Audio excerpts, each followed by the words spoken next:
Então, acho que primeiro situar que coping religioso se situa no campo dos estudos de coping, desde os anos 60, 70, que se descobriu que dentro do campo de pesquisas em psicologia, as pessoas enfrentavam seus dilemas, suas dificuldades a partir de recursos.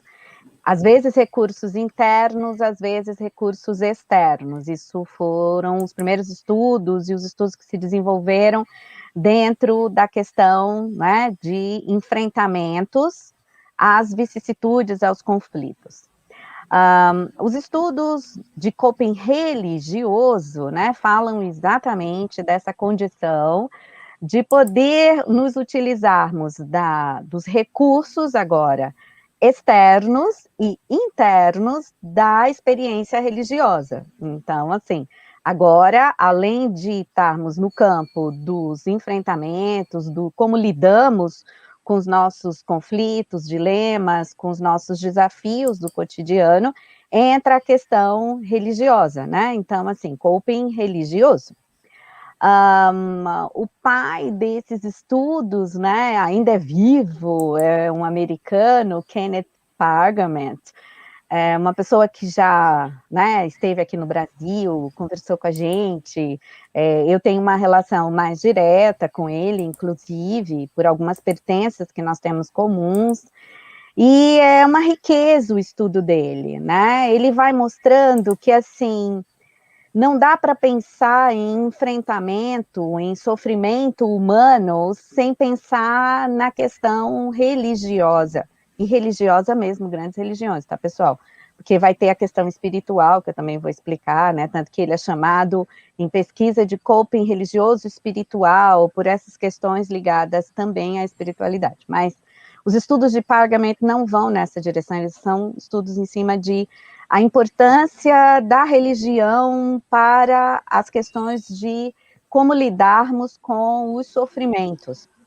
E todas as religiões, né, sejam cristãs ou não, elas têm como grandes, né, assim, propostas cuidar da questão do sofrimento humano, do sofrimento em geral e do sentido da vida, né, dos grandes dilemas do existir.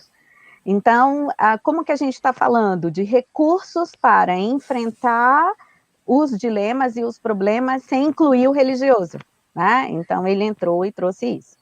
Tem uma experiência pessoal que ninguém quase conta, né? Mas como eu resolvi estudar esse negócio aí fundo, eu li esse livro aqui, ó, que eu indico para os interessados, né, assim, em treinar um bom inglês, The Psychology of Religion and Coping, só existe em inglês, dele, do Pargament, e ele aí vai contar o seguinte, que ele tem uma base religiosa judaica, né, ele foi criado em Washington, um subúrbio de Washington, indo à sinagoga, fazendo o Shabat, né, vivendo assim dentro de uma tradição religiosa judaica. Mas ele falou que aquilo não tocava o coração dele, realmente, né. A história de questionar, inclusive, e partir para o campo da pesquisa em religião, em coping religioso, em psicologia da religião, se deveu a uma zona de sofrimento que ele passou a viver a partir do casamento. Então, ele e a esposa tiveram problemas muito fortes de infertilidade, de abortos espontâneos. Um dos filhos dele nasceu com uma síndrome raríssima e morreu. E de repente, assim, ele passou a viver sofrimentos que ele não calculava que existissem e que ele pudesse lidar. Então ele conta nesse livro que ele foi fazer terapia, ele foi conversar com várias pessoas, ele tinha as orientações médicas, mas que na verdade a única fonte de alívio que ele teve foram os Uhum, encontros religiosos. Então uhum, era quando a família se reunia para o Shabat, quando ele ia à sinagoga, ele experimentava um alívio de tudo aquilo que era o grande sofrimento familiar. Daí ele para, né, e diz assim: "Não, isso é muito forte, isso é muito sério, Uhum. como é isso na vida de pessoas religiosas e não religiosas?". Então, a esse campo de sofrer, de enfrentamento, e aí atrelar isso ao religioso, porque são as religiões aquele, meio para o qual as pessoas acorrem quando estão em sofrimento, qualquer modalidade Uhum. de sofrimento. Então, coping religioso é isso.